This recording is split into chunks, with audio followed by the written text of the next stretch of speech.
Welcome to the Cyber Life Podcast, where we help you learn cybersecurity best practices, give you a weekly update on the latest cybersecurity news, and share valuable career advice.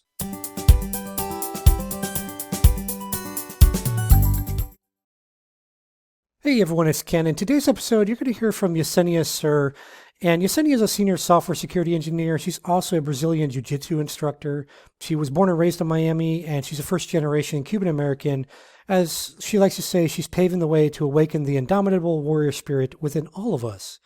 And really that helps protect us in both the digital realm and the physical world. So Yesenia is a Latina, and she's standing as a beacon of strength, actively tackling global cybersecurity challenges while also building communities as a servant leader.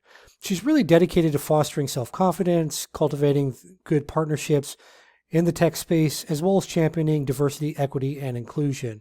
She's got an extensive background that spans years of experience in cybersecurity as well as software development. She's got a bachelor's degree in computer science, a master's degree in digital forensics. She's worked in a ton of different cybersecurity areas like the SOC, software development security, operations, so DevSecOps essentially, software supply chain security, as well as working in the open source software realm. And so beyond all those tech contributions she's done over the years, she also, as I mentioned, a Brazilian Jiu-Jitsu instructor, and she actually has created and leads a women's self-defense program to really help women in her local area and empower them both in physical defense as well as improving their mindset for the digital realm defense as well. And so she's really an advocate, again, I mentioned, for diversity, equity, inclusion, really empowering women and trying to really get more women interested in tech, especially Latino women and other women of color, and to really help them grow as a person, as an individual, help them build self-assurance, self-confidence, self-esteem, as well as she also acts as kind of that cyber mentor as well as a big sister. So a lot of experience, and in today's episode, Yesenia is kind of blend a discussion around open source software and how you can leverage open source software projects to help start and grow your cybersecurity career, talking a little bit about building a digital portfolio, and of course, talking about how Jiu-Jitsu and some of the fundamentals you learn in Jiu-Jitsu apply to the cybersecurity world. So without further ado, let's jump right in and learn from Yesenia. So thanks again for coming on the show today, Yesenia. So today for the audience, we're going to be talking about a couple of different things. We're going to talk about open source projects, which is a good way for you to get some hands-on experience and also make some really good connections. We'll talk about Jiu-Jitsu and how that applies in the cybersecurity world. And also we'll talk about building a digital portfolio kind of wrapped up in that and some other career advice as well. So without further ado, I just want to dive into the open source side of things a little bit here. And so Yesenia, do you mind just explaining for those that don't know, like what are some of the principles behind open source and how can those fundamental principles of open source be actually applied in the cybersecurity world to help us build better defense? Yeah, good question. Thank you for having me, Ken. So a little bit about open source is this is publicly available software that anybody can access, and this is used in 70 to 80% of tools and technologies that use throughout the world. So from our airplanes to our motor vehicles to our cell phones to our computers, open source is a part of it. So some of the principles behind open source that is applicable to cybersecurity, because one, cybersecurity also covers the realm of software. I would have to say my top 5 is transparency, collaboration within the groups, release early and often, and then inclusive meritocracy. I can never pronounce that word correctly. And then the sense of community. So in open source, everything's publicly available. So anything that you say in the comments, anything that you share is viewed by anyone. So the level of transparency allows others to collaborate on your piece of either features or documentations or any test cases that you're creating. And then with it, open source allows for, once again, it's public. So anybody can join in the conversation and contribute. So it allows folks to come in no matter what their background, no matter what their experience is, and come in and start asking questions and start providing and collaborating. So it really grows this whole community. And then in the sense of cybersecurity, one thing is, especially in my career that I've experienced, is we might sometimes want to be a little bit perfectionist, and we want to have those guidance and standards very, very like quote unquote perfect, right? That fits every edge case, every risk case, every abuse case possible. But sometimes we got to start a little bit smaller. So the idea of releasing early and often allows uh, the principle of um, agile development to happen. So those iterative processes to flow through. And if you start small, but you start early, you can start getting that iterative feedback and start producing better guidelines or standards or even software because now you have more folks looking at it, you have more folks testing it. So those are the five principles that I see that open source really helps drive within the cybersecurity realm. So you mentioned that anyone can really contribute to open source projects. And as we see most open source projects, people are contributing from all over the world. And really the project itself has that decentralized nature of collaboration. So like, are there any lessons that cybersecurity professionals can learn from taking that decentralized approach? Yeah, so the fact that you're working with folks around the world. Like nowadays, we're all virtual. We're all in this remote space, regardless of our career. There are some companies that are still more local or restricted to like the US, but eventually for scaling a business, there is the global approach. So with open source, you're working with folks all around the world. So you get the different diverse perspectives, the different cultures, the different ideas of how to solve a problem, which is great because now you can actually sit there and have these conversations of these security problems with folks that have done things differently and see the world differently. So going back to like being able to do be it perfect and seeing all these different cases and driving it early with a diverse thought, you could go ahead and simplify a smaller release and essentially have everyone look at it, provide their feedback, and then make sure that you have those phased out approach for your roadmap that includes, the quote unquote different initiatives that you wanted to add to your perfection. Um, Others is you have the different time zones. If for those folks that are going into security operations, I remember those used to be shift works. So you would be able to work with it was like 7 a.m. to 7 p.m. You had noon to about 2 in the morning or some things like that. Um, so it was a wide range of different shifts to cover the globe's time zones when you're doing security analysis and reviewing investigations. So just the fact that you have to work with folks in different time zones, maybe there's language barriers as you're doing this. There's different areas in the world that you have to consider the regulations. This is another area that like just being able to contribute with folks around the world. Hey, you might find out that the Chinese New Year's, for example, goes on a few weeks, that they will be out for a set amount of weeks. And we're like, okay. Um, and different religions and different cultures around the world also do this. So understanding that will also help when you're doing these professional cybersecurity. So in the idea of the security operations, let's say you're investigating something that's happening, we'll just say in some country, but in that country right now, uh, they're undergoing some holidays.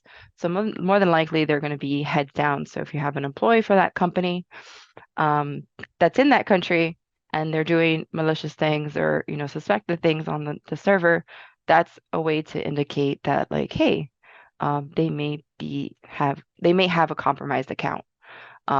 So I think with open source, really contributing with folks around the world, once again, it goes back into those principles of collaboration and working with a diverse thoughts and perspective, but also gives you an understanding of the rest of the world.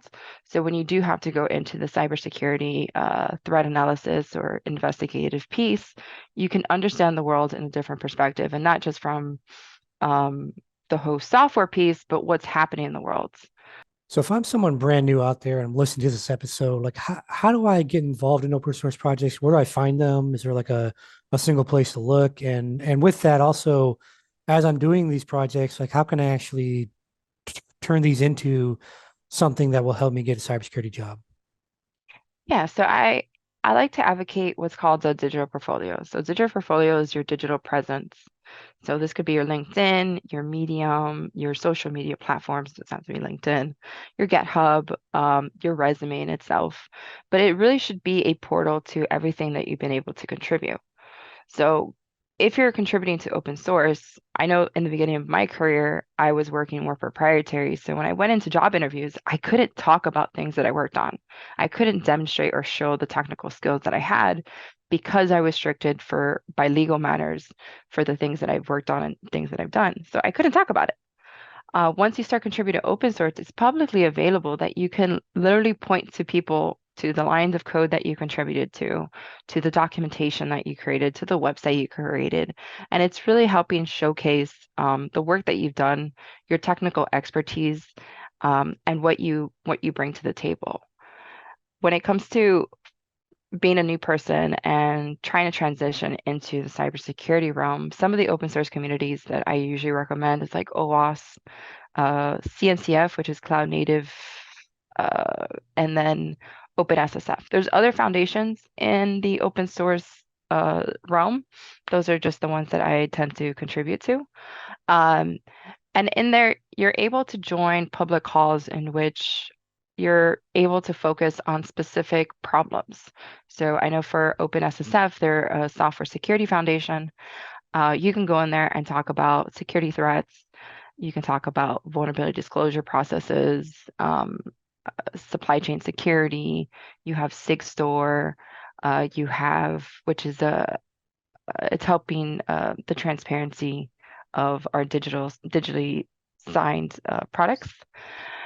And then you have, CNCF, which is like Kubernetes, Docker, a lot of more of the cloud open source foundation. So depending on where you enjoy, each of them has its own purpose, but under them they have their own like meeting groups. So you can join public calls, you can join public repositories such as GitHub, join the conversations, contribute, and start providing to the open source community. And essentially, it impacts the world.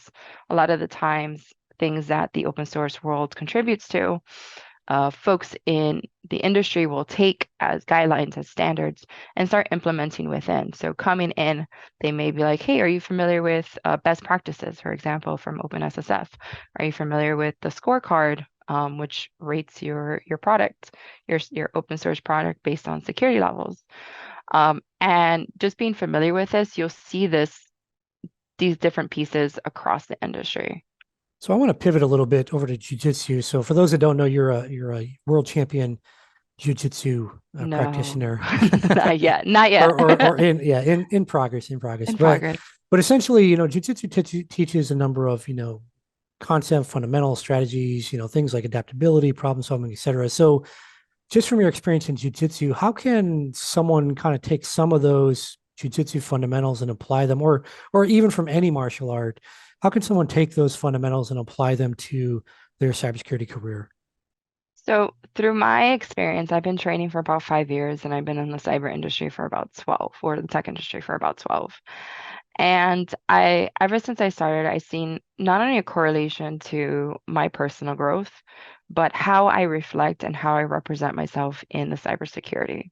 So when I first started, I was more of a yes person. I uh, was more of trying to figure out how to please everyone, how to make sure that whatever needed to get done was done, which is still a principle I do, but at the risk of my own personal health. So once I started training, um, there was a few things that I learned which is keeping me driven through my career is resiliency. Things are going to happen no matter what. It's a little intense quote, but it's been a quote that's been sitting with me for a few weeks. Is everyone has a plan until you get punched in the mic and until you get punched in the face, and this is something that Mike Tyson said. So really being ready for those edge cases, those worst case scenarios, really helps you for when everything shifts and everything that you had planned is no longer reachable, or that door that you were going through. I'm not gonna say reachable because everything is reachable, but let's um, that door closes and now you have to reshuffle and figure out where you're gonna go.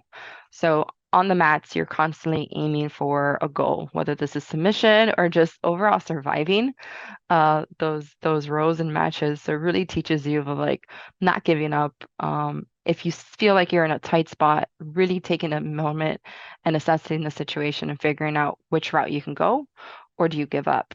After a few times of giving up, you just kind of get upset at yourself and you're like, okay, I'm not going to give up. I need to figure out how to get out of this. So the resiliency really has been playing a part in my career where if something I've seen is not moving me towards a goal or something that I want to achieve, now I have to take a step back and realize, like, okay, how do I maneuver with this? The other thing is staying calm in an intense situation. I've been told I have a calming presence when everything goes into what I like to call wild chickens with no heads. So especially in cybersecurity, where crazy things happen on a daily. I've been at the table when, major breaches has happened at some companies, and it's like, what do we do? And everyone's panicking. And instead of joining into that emotion of just panic and chaos, I've been able to sit back, breathe, take a moment, and be like, okay, is everyone done with their emotions, or can we move on with trying to solve this problem? And really being able to stay calm in those pieces. So with jujitsu, they're trying to submit you. It's a form of ground grappling for those that aren't familiar, similar to wrestling, but we're not pinning. The overall goal is to submit the person, whether it's a choke or an extension of a limb, or the time runs out. Um, Time sometimes doesn't run out in real life, or it does in more intense scenarios.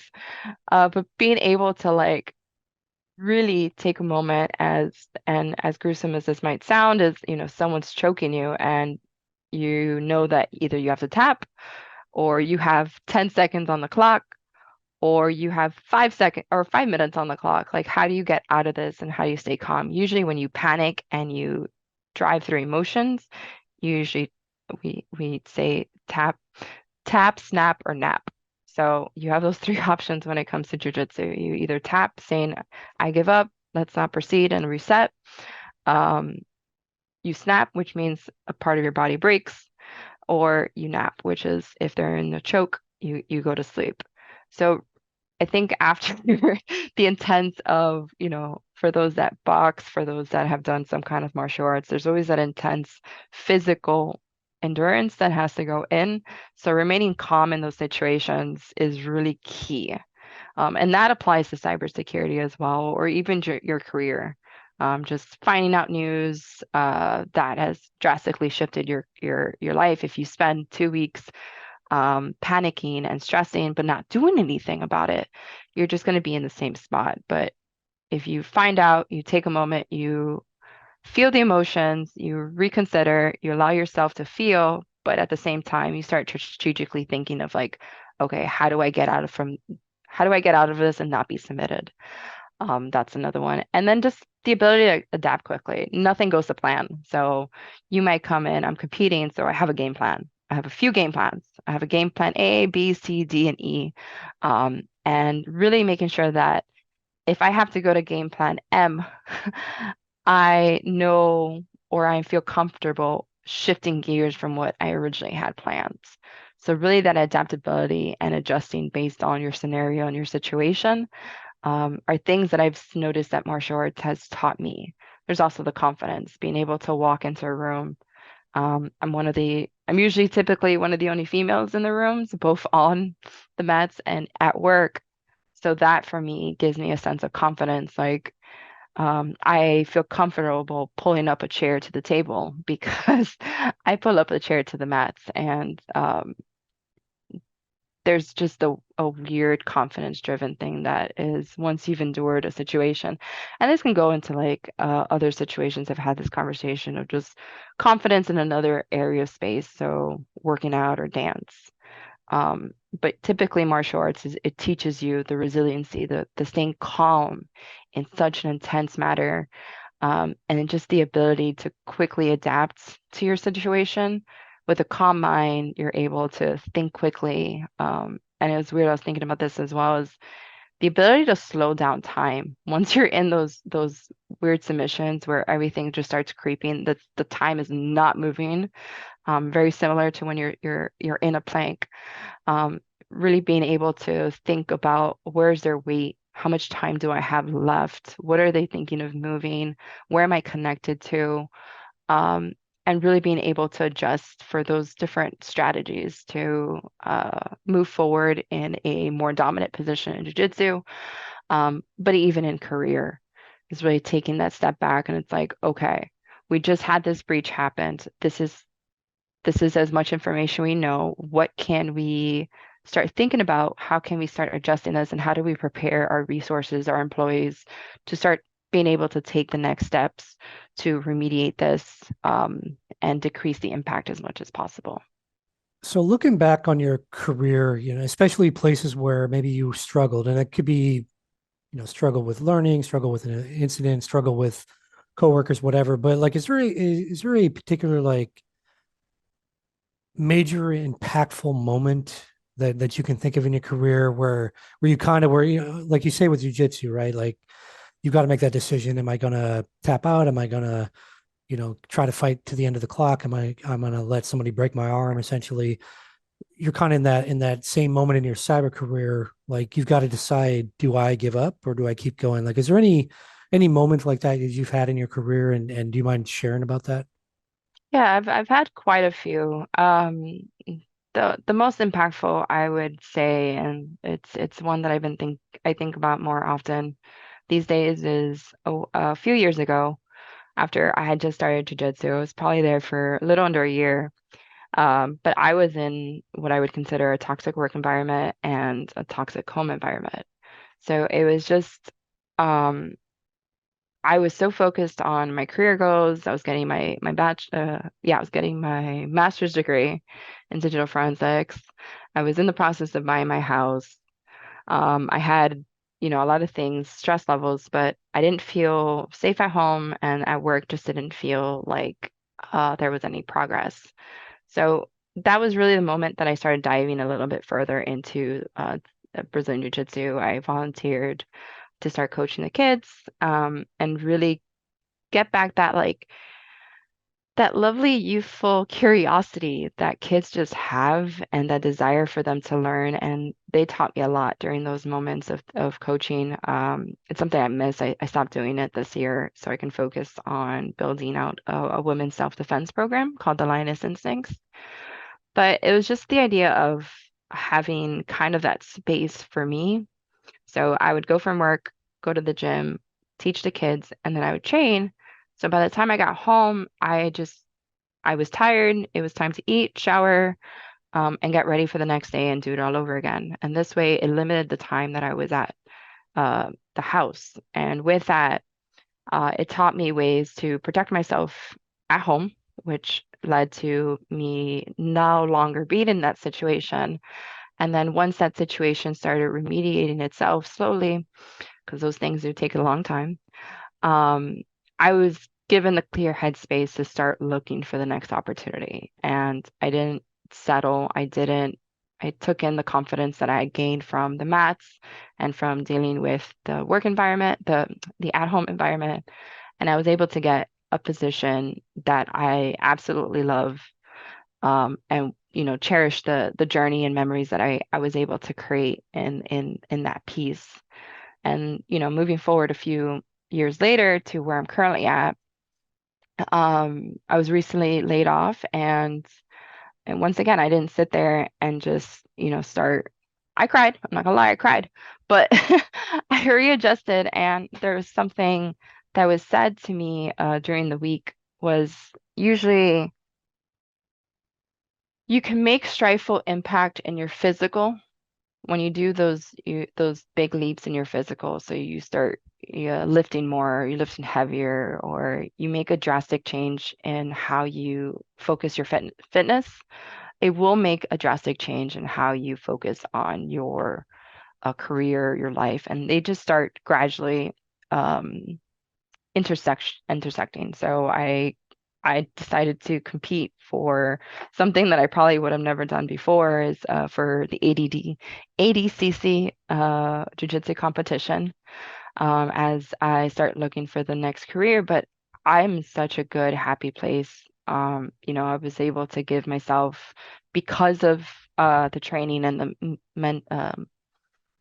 mindset that jujitsu has been able to drill into me, I was able to not only just have an exit strategy, but have things laid out that are in line with my passion and my careers and my goals. So the fact that I got laid off was like, okay, well, I'll now just put more time into all these other pieces as I search for the next opportunity.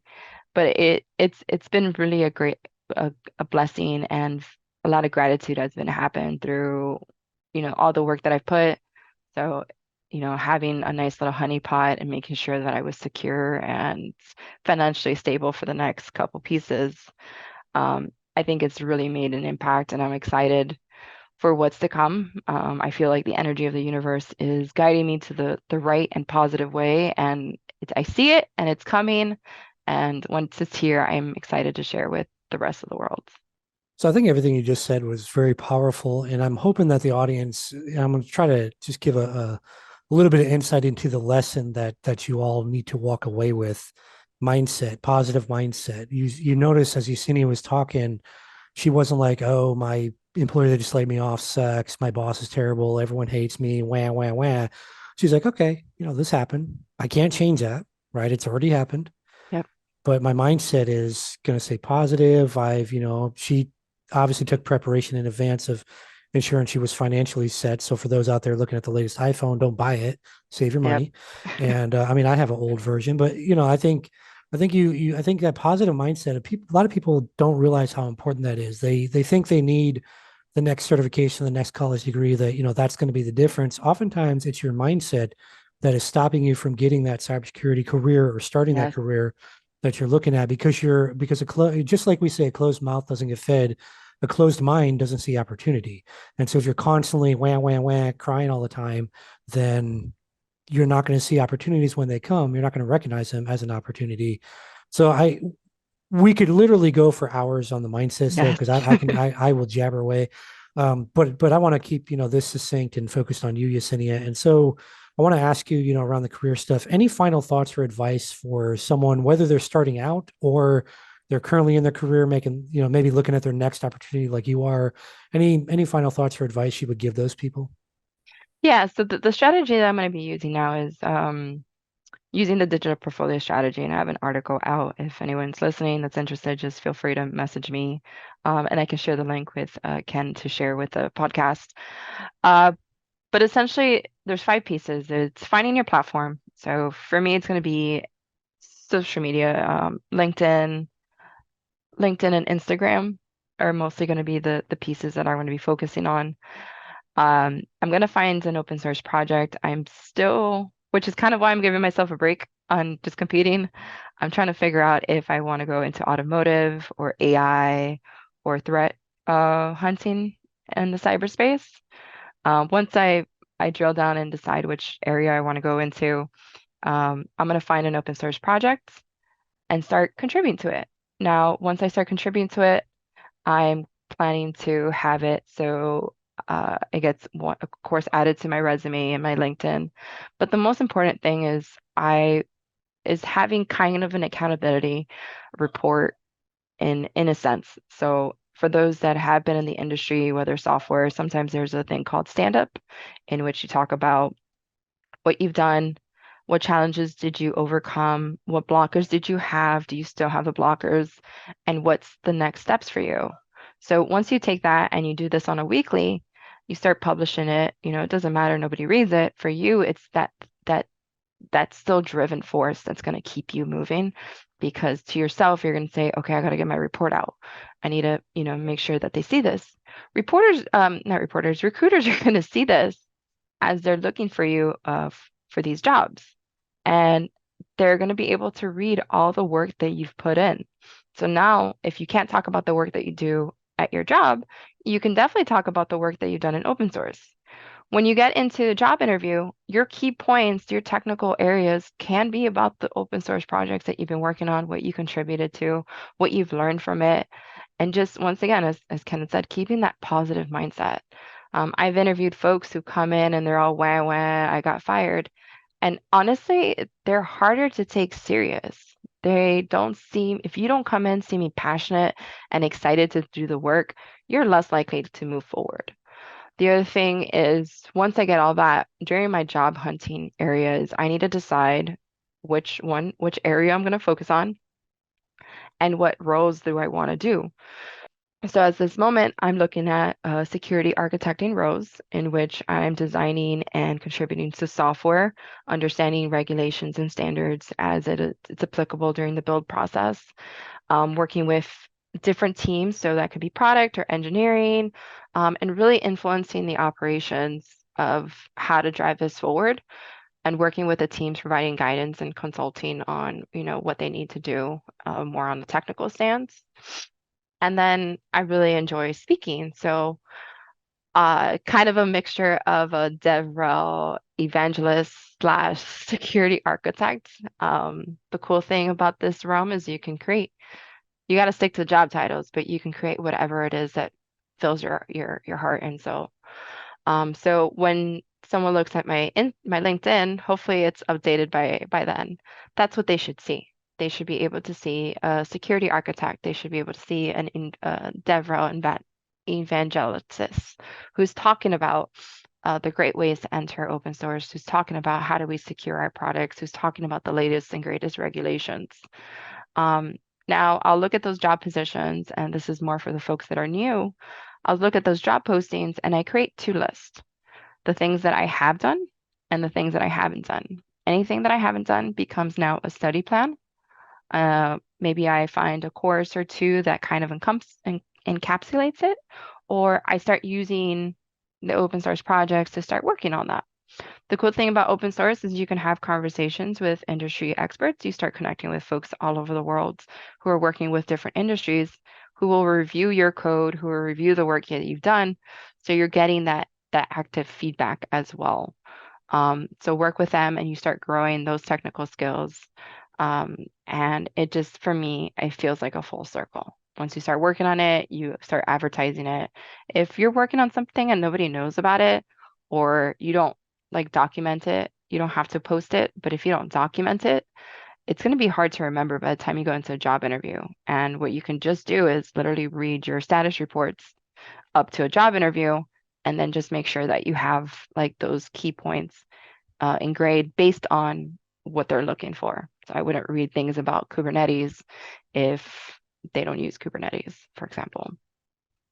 So really taking a look at how are you branding yourself, how are you presenting yourself, doing your elevator pitch. An exercise I give my mentees is to do your elevator pitch, leave it, come back the next day or a few hours later, and just highlight every areas of self-doubt that you've added in there.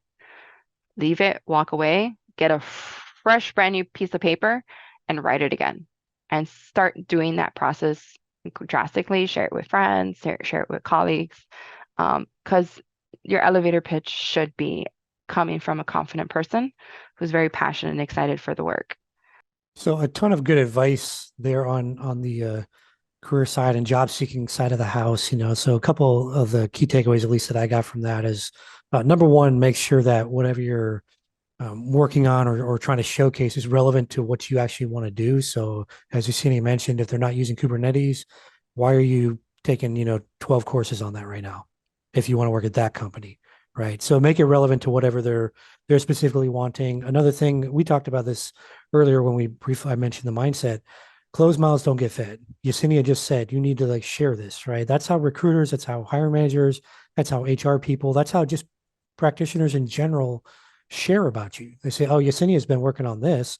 And so when I hear about a job open and I know Yesenia is looking and she's been working on this to try to get a certain job, I'm gonna be like, hey, are you still looking for a job? That's how you get a job. How you don't get a job is going on Indeed or LinkedIn, or you rarely will get any even an interview applying through job boards. The way to do it is to showcase what you're working on, how that's relevant, how that solves problems for a company, and make sure you're communicating that. Just like if you were selling something, if you had your own business, you do have your own business. Let me say it like that. You are selling yourself essentially to these potential employers. And so the more you can sell yourself effectively and show how you can potentially solve their problems, or they can see how you think through a problem, you're much more likely to get interviews and also offers. And when you do it that way, you actually can command much more compensation than anybody else. And so I think, you unpacked a lot of stuff there, Yesenia, and I just want to kind of do a quick recap because I think most people would just gloss over that. They won't necessarily grab all those lessons. You shared a ton of good info in this. Anyways, I know you've got a competition to practice for.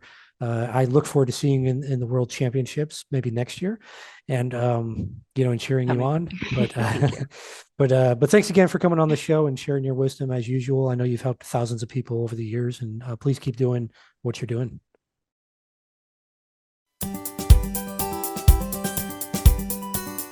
Thanks for listening to the show. If you're looking to secure your business better or build up your cybersecurity career, then check us out over at cyberlife.tv. That's CYBERLIFE.tv.